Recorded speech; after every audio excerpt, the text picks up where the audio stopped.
இன்றைக்கி நம்ம சாயால் YouTube channel என்ன பார்க்க போகிறோம்னா, ஆல்ரெடி ஒரு கிரவுண்ட் ஃப்ளோர் வீடு இருக்குது. ஒரு கட்டி ஒரு 5 வருஷம் 6 வருஷத்துக்கு முன்னாடி கட்டின வீடு. இப்போ நம்ம அதில் ஃபஸ்ட் ஃப்ளோர் வீடு கட்டலான்னு பிளான் பண்ணோன்னா, அது என்ன மாதிரி டிப்ஸை ஃபாலோ பண்ணணும், என்னென்ன மாதிரி சேஃப்டி டிப்ஸை ஃபாலோ பண்ணணும்னு அந்த வீடியோவில் பார்க்க போகிறோம். ஆல்ரெடி நம்ம சென்னை மாங்காடில் வந்து கிரவுண்ட் ஃப்ளோர் வீடு இருக்குது. இதில் வந்து நம்ம ஃபஸ்ட் ஃப்ளோர் வந்து கன்ஸ்ட்ரக்ஷன் பண்ணுறோம். இதில் வந்து பார்த்தீங்கன்னா கிரவுண்ட் ஃப்ளோரில் வந்து ஏரியா கம்மி. நம்ம ஃபஸ்ட் ஃப்ளோர் பண்ணச்சில் கிரவுண்ட் ஃப்ளோரில் வந்து சின்ன சின்ன பெட்ரூம் ஹால் வச்சுருப்போம். ஆனால் ஃபஸ்ட் ஃப்ளோரில் வந்து சைடில் நமக்கு இடம் இருக்கிறனால பெருசாக பால்கனி பெட்ரூம் வைக்கன்னு சொல்லி பிளான் பண்ணியிருப்போம். நீங்கள் ஃபஸ்ட் ஃப்ளோரில் வீடு கட்ட போகிறீங்கன்னா என்னென்ன விஷயத்தை ஃபாலோ பண்ணுவோம் இந்த வீடியோவில் வந்து பார்க்க போகிறோம். வெல்கம் டு சாயால்னி யூடியூப் சேனல்.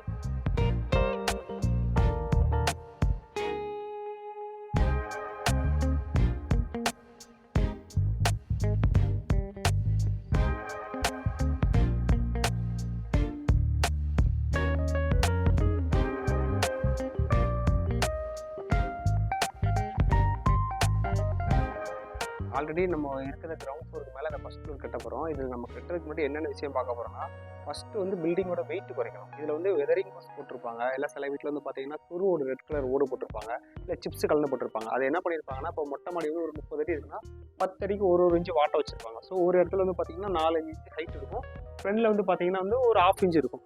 ஸோ நீங்கள் அது மேலே டேரெக்டாக நீங்கள் கன்ஸ்ட்ரக்ஷன் பண்ணதுக்கு முன்னாடி இந்த வெதரிங் வாஸ் எல்லாமே ரிமூவ் பண்ணணும். ரிமூவ் பண்ணதுக்கு 2 விஷயம். ஒன்று வந்து பார்த்தீங்கன்னா வெயிட்டை கம்மி பண்ணுறோம். 2வது விஷயம் என்னென்னு பார்த்தீங்கன்னா, நம்ம வந்து பார்த்தீங்கன்னா இதில் வந்து அந்த டைல் மேலேயோ சுருடு மேலேயோ நீங்கள் கன்ஸ்ட்ரக்ஷன் பண்ணிங்கன்னா ஏர் உடைப்பில் அந்த டைல் வெடிச்சு வந்துடும். ஸோ 2 விஷயத்துக்காக மொட்டை மாடியில் போட்டு அந்த வெதரிங் வாஸ் எல்லாமே ரிமூவ் பண்ணணும். எங்கெங்க வால் நம்ம எழுப்பதை பிளான் பண்ணியிருந்தோமோ அந்த இடத்துல வாலை எழுப்பிட்டு உள்ள உள்ள சிப்ஸ் எல்லாமே நம்ம வந்து ரிமூவ் பண்ணலாம். நம்ம வால் வர எல்லா இடத்துலையுமே ஃபஸ்ட்டு நம்ம வந்து அந்த சிப்ஸோ இல்லைன்னா பார்த்தீங்கன்னா சொரோட என்னென்ன போட்டிருக்கோம் அது எல்லாமே ரிமூவ் போட்டு பேஸ்மெண்ட்லேருந்து நீங்கள் வந்து வால் ஸ்டார்ட் பண்ணணும். வால் ஸ்டார்ட் பண்ணதுக்கு முன்னாடி முக்கியமான விஷயம் என்னென்னா, நீங்கள் வந்து அந்த பழைய ஃப்ளோர் அந்த பழைய காங்கிரீட் ரூஃப் வந்து நல்லா சிப் பண்ணி எடுத்துகிட்டு லைட்டாக சிப் பண்ணணும். ஏன்னா அது பழைய காங்கிரீட், இது புது வால், இது ரெண்டுமே மிக்சிங் இடத்துல ஒட்டாத இடத்துல கிராக் ஃபார்ம் ஆகும். ஸோ அதை நல்லா சிப் பண்ணி எடுத்துகிட்டு 301 டாக்டர் சில யூஆர்பி மாதிரி கெமிக்கல் இருக்குது, அந்த கெமிக்கலை மிக்ஸ் பண்ணி நீங்கள் கீழே வந்து சிமெண்ட் பால் ஊற்றி அந்த ஜாயின் போட்டுட்டு அதுக்கப்புறம் அந்த வாலை யூஸ் பண்ணிங்கன்னா அந்த இடத்துல ஜாயின் கிராக் வந்து வராது. அடுத்து நம்ம வந்து மேலே வந்து கன்ஸ்ட்ரக்ஷன் பண்ணதுக்கு முன்னாடி எல்லாத்துக்கும் என்ன டவுட்னா, நம்ம கிரவுண்ட் ஃப்ளோரில் எப்படி வீடு இருக்குதோ அதே மாதிரி கன்ஸ்ட்ரக்ஷன் பண்ணலாமா, இல்லை அதோட ரூம் சைஸை வந்து எக்ஸ்டெண்ட் பண்ணி பண்ணலாமா அப்படின்னு எல்லாத்துக்கும் டவுட் இருக்கும். அதில் வந்து பார்த்தீங்கன்னா நீங்கள் வந்து 2 டைப்பில் வந்து கன்ஸ்ட்ரக்ஷன் வந்து பண்ணியிருப்பாங்க. ஒன்று வந்து லோட் பேரிங் ஸ்ட்ரக்சரு, இன்னொன்று வந்து ஃப்ரேம் ஸ்ட்ரக்சரு. லோட் பேரிங் ஸ்ட்ரக்சர்னா அவுட்டர் வால் எல்லாமே போட்டுட்டு அது மேலே காங்கிரீட் போட்டிருப்பாங்க. இதே இது ஃப்ரேம் ஸ்ட்ரக்சர்னா பில்லர்லாம் ரேஸ் பண்ணி ரூஃப் போட்டிருப்பாங்க. நீங்கள் வந்து லோட் பேரிங் ஸ்ட்ரக்சரில் கிரவுண்ட் ஃப்ளோர் பண்ணியிருந்தீங்கன்னா கீழே எப்படி வந்து நீங்கள் கன்ஸ்ட்ரக்ஷன் பண்ணியிருக்கீங்களோ அதே மாதிரி நீங்கள் டிட்டோ வந்து கன்ஸ்ட்ரக்ஷன் பண்ணது உங்களுக்கு வந்து ஒரு பெஸ்ட்டான ஆப்ஷனு. எந்த ஒரு கிராக்கும் ஃபார்ம் ஆகாது. இதே ஃப்ரேம் ஸ்ட்ரக்சர் நீங்கள் கன்ஸ்ட்ரக்ஷன் பண்ணியிருந்தீங்கன்னா மேலே வந்து நீங்கள் கொஞ்சம் அடிஷனலாக எக்ஸ்டென்ஷன் பண்ணிக்கலாம். இதில் உங்களுக்கு இன்னொரு இன்னொரு பெரிய விஷயம் என்னென்னா, நான் வந்து பல்லாவரத்தில் வந்து ஒரு கன்ஸ்ட்ரக்ஷன் பண்ணேன். மேபி அவங்க வந்து பார்த்தீங்கன்னா ஒரு 40 இயர்ஸ் பிஃபோர் வந்து அந்த வீடு வந்து பண்ணி வச்சிருந்தாங்க. அதில் வந்து பார்த்தீங்கன்னா ஃப்ரேம் ஸ்ட்ரக்சரில் வந்து பண்ணலாம். அவங்க வந்து லோட் ஃப்ரேம் ஸ்ட்ரக்சரில் பண்ணினாங்க. அந்த சைட்லலாம் வால் போட்டு பண்ணியிருந்தாங்க. அவங்களுக்கு வந்து கீழே உள்ள வீடு டெமாலிஷன் மட்டும் மேலே பண்ணதுக்கு விருப்பம் இல்லை. ஸோ மேலே 2 ஃப்ளோர் வேணும் அப்படின்னா கீழே உள்ள வீடும் வேணும். பட் ஆனால் அதே ஸ்டைலில் மேலே வந்து நம்மளால் கட்ட முடியல. கீழே வந்து குட்டி குட்டி ரூமு வாஸ்துபடி கரெக்டாக இல்லை, ரொம்ப சின்ன சின்ன ரூமு கிச்சன்லாம் இருந்தது. ஆனால் மேலே பெருசாக வந்து ஃபீல் பண்ணாங்க. ஸோ அவங்களுக்கு நம்ம அடிஷ்னலாக இன்னொரு என்ன ஒரு ஆப்ஷன் நம்ம யோசிச்சோன்னா, அவங்க இடத்த சுற்றி 5 அடி செட்பேக் இடம் இருந்தது. ஸோ நாங்கள் என்ன பண்ணிட்டோன்னா, சுற்றி எல்லா இடத்துலையுமே பில்லர் கொடுத்துட்டு அவங்களோட டாப் ரூஃப் வந்து கட் பண்ணிட்டோம். டாப் ரூஃபை கட் பண்ணது என்ன காரணத்துக்காகனா, அவங்களோட வீடு வந்து ஆல்ரெடி டவுனாக இருக்குது. ஸோ அவங்களோட ரூஃபை கட் பண்ணி கிரவுண்ட் ஃப்ளோரில் 3 ஃபீட் வந்து ரப்பீஸ் போட்டு உள்ளே வந்து எக்ஸ்டெண்ட் பண்ணி அவங்களோட ரூஃப் லெவலில் வந்து கிரவுண்ட் ஃப்ளோர் லிண்டெல்லாம் வந்து எக்ஸ்சேஞ்ச் பண்ணி கொடுத்துட்டோம். அது ஸோ கிரவுண்ட் ஃப்ளோர் வீடு எப்படி இருக்குதோ அப்படியே இருக்கும். ஆனால் ஒரு 4 அடி வந்து ஹைட் ஏற்றிட்டோம். கிரவுண்ட் ஃப்ளோரை ஏற்றிட்டு மேலே ஃபஸ்ட்டு செகண்ட் ஃப்ளோர் வந்து பார்த்தீங்கன்னா எல்லாத்துக்குமே அவுட்டர் வந்து நாங்கள் வந்து 5 அடி செட் பேக்கில் அவுட்டர் வால் எல்லாமே வந்து பார்த்தீங்கன்னா அவுட்டர் எல்லாமே பில்லர் கொடுத்துட்டு பின்னாடி பில்லர் கொடுத்துரும். இந்த பில்லர் எல்லாமே கொடுத்துட்டு இந்த பில்லரில் வந்து பார்த்தீங்கன்னா ஃபஸ்ட் ஃப்ளோரோட பேஸ்மெண்ட் ரூஃப் வந்து பார்த்தீங்கன்னா அந்த பில்லரில் வந்து சப்போர்ட் கொடுத்துரும். ஸோ கிரவுண்ட் ஃப்ளோர் வந்து சும்மா பிளெயினாக அதில் எந்த லோடும் கிடையாது. அந்த ஃப்ரேம் ஸ்ட்ரக்சரில் கட்டின வீடு வந்து பார்த்தீங்கன்னா அதில் தான் எல்லா லோடும் இருக்கும். கீழே வால்லாம் போய் சும்மா டச் மட்டும் பண்ணி வச்சுட்டு ஃபஸ்ட்டு செகண்ட் ரூஃப் வந்து நம்ம வந்து கட்டி அந்த வீடை கம்ப்ளீட் பண்ணிட்டோம். அவங்களுக்கு ஃபியூச்சர் வந்து கார் பார்க்கிங் வேணுன்னா கூட ground floor first floor second floor அவங்களுக்கு வீடு இருக்குது. ஆனால் கிரவுண்ட் ஃப்ளோர் வீடை எல்லாமே டெமாலிஷன் பண்ணி அவங்க எடுத்தால் கூட கீழே கார் பார்க்கிங்காக அவங்க வந்து கன்வெர்ட் பண்ணிக்கலாம். மேலே ஃபஸ்ட்டு செகண்ட் வந்து பார்த்தீங்கன்னா இந்த வீட்டில் எந்த லோடுமே அஃபெக்ட் பண்ணல. சைடில் இடம் இருந்த காரணத்தினால பெரிய பெரிய பில்லர் போட்டு குறுக்கில் எல்லாமே பீம் போட்டு அதை வந்து பண்ணிட்டோம். ஸோ உங்களுக்கு இடம் இருந்ததுன்னா நீங்கள் டோட்டலாக வந்து பிளான் வந்து சேஞ்ச் பண்ணிக்கலாம். நம்ம அடுத்து பார்க்கக்கூடிய முக்கியமான பாயிண்ட் என்னன்னா, நீங்கள் ஆல்ரெடி கிரவுண்ட் ஃப்ளோரில் வந்து பார்த்தீங்கன்னா டம்மி காலம் வந்து விட்டு வச்சிருப்பாங்க. நம்ம கன்ஸ்ட்ரக்ஷன் பண்ணக்கு முன்னாடி டம்மி காலம் வந்து விட்டு வச்சிருப்பாங்க. நீங்கள் ஃபஸ்ட் ஃப்ளோர் ஸ்டார்ட் பண்ணக்கு முன்னாடி அந்த டம்மி காலம் எங்கெங்கே இருக்குது, அது என்ன கண்டிஷனில் இருக்குது ஃபஸ்ட்டு செக் பண்ணிக்கணும்.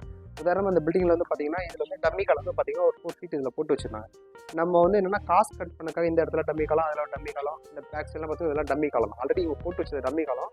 இந்த டம்மி காலத்தை நம்ம என்ன பண்ணிட்டோம்னா, இதில் ஆல்ரெடி 4 ஃபீட் இருக்குன்னா அதில் வந்து நீங்கள் டேரெக்டாக வந்து ஜாயின் பண்ணக்கூடாது. இந்த டம்மி காலத்தை வந்து நீங்கள் என்ன பண்ணணும்னா ஃபுல்லாகவே வந்து நீங்கள் வந்து டெமாலிஷன் பண்ணி எடுத்துகிட்டு அந்த கம்பி வந்து ரூஃபில் பீம்லேருந்து நீங்கள் ஜாயின் பண்ணி அங்கேருந்து நீங்கள் எடுத்துகிட்டு வந்தால் தான் அதோட ஸ்ட்ரென்த் வந்து இருக்கும். ஸோ எங்கெங்கே டம்மி காலம் கொடுத்துருக்காங்களோ அதில் வந்து நீங்கள் பேஸ்லேருந்து அந்த காலத்தை வந்து நீங்கள் ரேஸ் பண்ணி இதில் வந்து எடுத்துகிட்டு வந்தால் தான் உங்களுக்கு வந்து பில்டிங் வந்து நல்லா சப்போர்ட்டாக இருக்கும். அதேமாதிரி அந்த டம்மி காலத்தில் வந்து பார்த்தீங்கன்னா ஒரு காலத்துலேயும் அந்த ஜாயின் பண்ணதில் ஒரு ராடு வந்து பார்த்தீங்கன்னா ஒரு ராடு வந்து மேலே இருக்கணும், ஒரு ராடு கீழே இருக்கணும். இதெல்லாம் ஈவனாக ஒரே லெவலாக இருக்கக்கூடாது. அன்ஈவனாக நம்ம பண்ணால் தான் அந்த இடத்துல வந்து ஜாயின் வந்து லோடு இருக்கும். அந்த டம்மி காலத்தில் கீழே பேஸ்மெண்ட்லேருந்து நீங்கள் எல்லில் போட்டு ஆல்ரெடி இந்த இடத்துல ராட் இருக்குன்னா உள்ளேருந்து இன்செட் கணக்காக கட் பண்ணி நீங்கள் ஜாயின் பண்ணால் தான் அதோட ஸ்ட்ரென்த் வந்து நல்லாயிருக்கும். சில இடத்துல வந்து பார்த்தீங்கன்னா நீங்கள் கிரவுண்ட் ஃப்ளோர் மட்டும் கன்ஸ்ட்ரக்ஷன் பண்ணியிருப்பீங்க, அதாவது லோட் ப்ரீமியஸில் கன்ஸ்ட்ரக்ஷன் பண்ணியிருப்பீங்க. மேலே மொட்டை மாடியில் வந்து பார்த்தீங்கன்னா எதுவுமே டம்மி பில்லரோ இல்லை எதுவும் கம்பியோ எதுவுமே விடாமல் இருந்தீங்கன்னா நீங்கள் மேலே எப்படி ஃபஸ்ட் ஃப்ளோர் கன்ஸ்ட்ரக்ஷன் பண்ணணும்னு உங்களுக்கு டவுட்டாக இருந்ததுன்னா ஃபஸ்ட்டு வந்து நீங்கள் வந்து ஒரு ஸ்ட்ரக்சர் கூப்பிட்டு ஒப்பீன் வாங்கிக்கிடுங்க.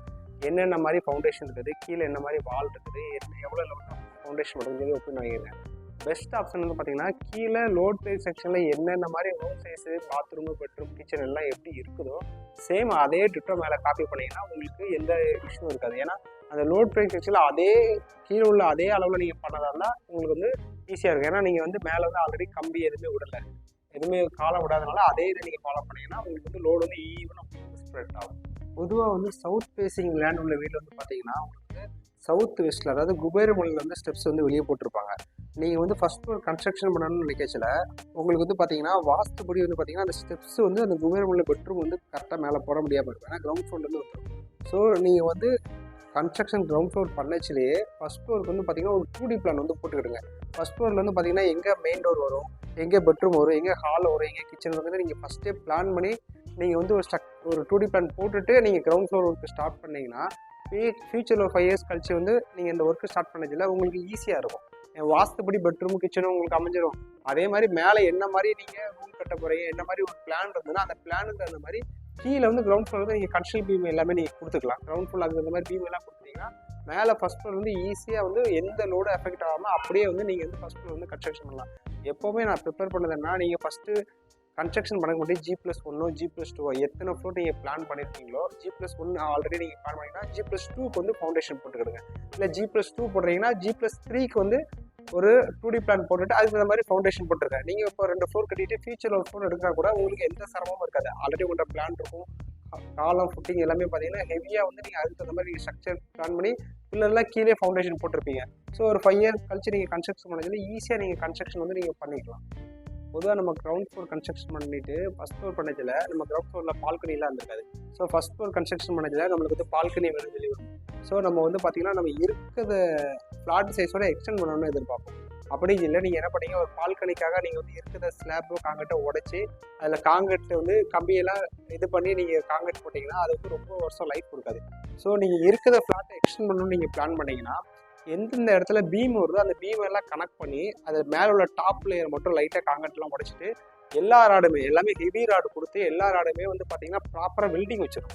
நீங்கள் ஒரு பால்கனி 10க்கு 3 நீங்கள் எக்ஸ்டெண்ட் பண்ணிட்டீங்கன்னா அந்த 10க்கு 3 அந்த மெயின் ராடு வந்து பார்த்தீங்கன்னா 12 ராடோ 16 ராடோ அந்த வெயிட் அந்த மாதிரி போட்டுட்டு எல்லா ராடுமே ஒவ்வொரு ராடுமே வெல்டிங் வச்சிடணும். பழைய பீப்பில் வெல்டிங் வச்சு அதுலேருந்து எக்ஸ்டெண்ட் பண்ணி அந்த காங்கிரீட் கொடுக்கணும். இன்னொன்று அந்த காங்கிரீட் கொடுத்ததுக்கப்புறம் அது மேலே பெரிய லோடு நீங்கள் கொடுக்கூடாது. அது ஜஸ்ட்டு வந்து ஒரு SS போட்டு ஒரு ஹேண்டில் போட்டு ஒரு பால்கனி யூஸ் பண்ணணும்.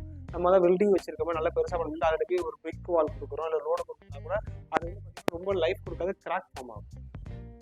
சாயாலினி பில்டர் மூலிமா நம்ம வந்து சென்னை சரௌண்டிங் எல்லாமே கன்ஸ்ட்ரக்ஷன் பண்ணி கொடுத்துட்ருக்கோம். உங்களுக்கும் வந்து இப்போ கிரவுண்ட் ஃப்ளோர் இருக்குது, நீங்கள் ஃபஸ்ட் ஃப்ளோர் கன்ஸ்ட்ரக்ஷன் பண்ணதாக பார்த்துட்டு இருந்தீங்கன்னா இந்த ஸ்க்ரீனில் தெரியாத நம்பரை கான்டெக்ட் பண்ணுங்கள். உங்களுக்கு ஏதாவது டவுட் இருந்தது, ஏதாவது சந்தேகம் வந்துன்னா நீங்கள் கான்டெக்ட் பண்ணுங்கள். உங்களோட டவுட் வந்து கிளியர் பண்ணி கொடுக்குறோம்.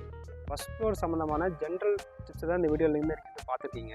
மேலும் வந்து பார்த்தீங்கன்னா ஒரு வீடு ஒரு டைப்பில் ஒரு காலகட்டத்தில் கன்ஸ்ட்ரக்ஷன் பண்ணியிருப்போம். ஸோ உங்களுக்கு மேலும் டவுட் இருந்ததுன்னா நம்ம சாயாலினி பில்டர் மூலிமா நம்ம ஸ்டாஃப் மூலிமா உங்களோட இடத்த ஃப்ரீ ஆஃப் காஸ்ட்டில் விசிட் பண்ணி என்ன மாதிரி கன்ஸ்ட்ரக்ஷன் பண்ணலாம், என்ன மாதிரி ஸ்ட்ரக்சர் பண்ணலாம் அப்படிங்கிறது நம்ம கம்பெனி மூலமாக ஃப்ரீ ஆஃப் காஸ்ட்டில் உங்களுக்கு வந்து நாங்கள் பண்ணி கொடுக்குறோம். இந்த வீடியோ பிடிச்சிருந்ததுன்னா லைக் பண்ணுங்கள், ஷேர் பண்ணுங்கள், மறக்காமல் சாயாலினி யூடியூப் சேனலை சப்ஸ்கிரைப் பண்ணுங்கள்.